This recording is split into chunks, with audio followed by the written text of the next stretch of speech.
The ISA, or Instruction Set Architecture, defines the operations and logical structure of a microprocessor. This encompasses such things as what instructions are available, how many registers are available, what addressing modes are available. So over here on your left you see a sample of some instructions that are available in the MIPS R3000, 4000 architecture, ISA. This is an older one, but it's useful for teaching because it's fairly straightforward and simple. As you see, we have add, subtract, and or exclusive or.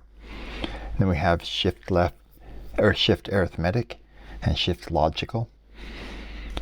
Rotate, load word, and store word. There are also instructions that aren't listed here for controlling the flow of a program.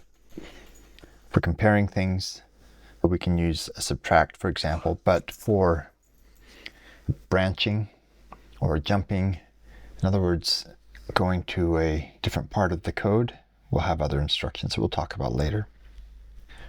What registers are available? The MIPS architecture has 32 registers, each are 32 bits. But these are a little bit special in that, for example, register 0 always has the value of 0 in it. It's hardwired that way. By convention, some of these are assigned different uses. There's nothing in the architecture itself that makes it so that temporary values and saved values have to be used that way. But by following these conventions, it's easy for people to write code that is interoperable between compilers and programs. Some of these are actually significant. The last 4, for example, have special operations associated with them that we can discuss later. So now I want to bridge back a little bit between the discussion we had last time, where we showed a full simple microprocessor where instructions were fed to the microcode ROM and the specific control lines were then generated, or control signals were generated for the data path. Specifically, each instruction is 32 bits. To make the design and use of the microprocessor simpler, the instruction is that 32 bits of instruction is divided up into different fields. And the first field is the opcode.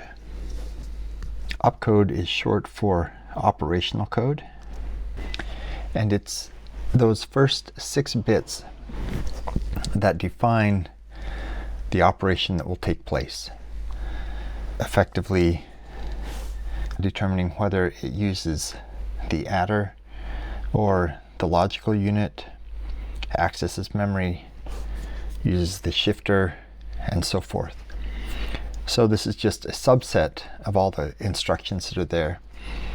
And in this case, it's showing, for example, add register 10 gets register 8 plus register 9. The 10, 8, and 9 aren't reflected in the opcode, but 1, 0, 0, 0, 0, 0 refers to the add registers operation. Note down below, there's another one that's also an add operation. This one says that register 10 gets register 8 plus the number 4. And so that is add I for add immediate. And it uses a different opcode because it's going to have different signals to the data path that come out. In add immediate, the immediate enable is going to be high, whereas in the straight add, the immediate enable will be low. So it has a different code. So every unique combination that we see over there is going to be determined by the opcode. Well, let's go back and look at the add instruction again. The add instruction is going to have to have several types of data. One is the destination register, and it has two source registers. So in the case of our add instruction as above, the opcode is going to have 1 0 0 0 0 0. The destination register is going to be 5 bits because we have 32 registers. So that will be 0 1 0 1 0, register 10. For source register, we'll have 8 and 9. So for bits, we have 6, 5, 5, 5, giving us a total of 21 bits specifying that particular operation. So what happens with the others? For some register operations, there are additional bits specified over here. For others, there are not. So this particular instruction is in what we call register format, or R format. And let's go and look at the add immediate instruction. It has a slightly different format. So here we'll copy down the add immediate instruction.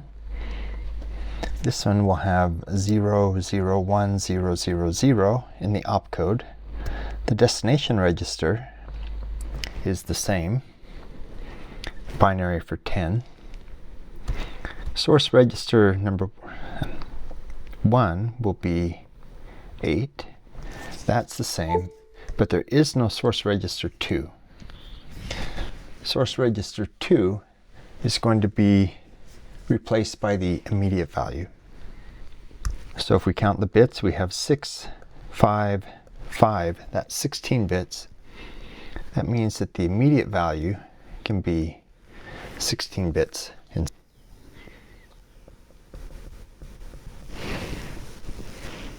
Well, before we quit this lecture, you may be thinking, wait a minute, a few lectures back, we already talked about the immediate value.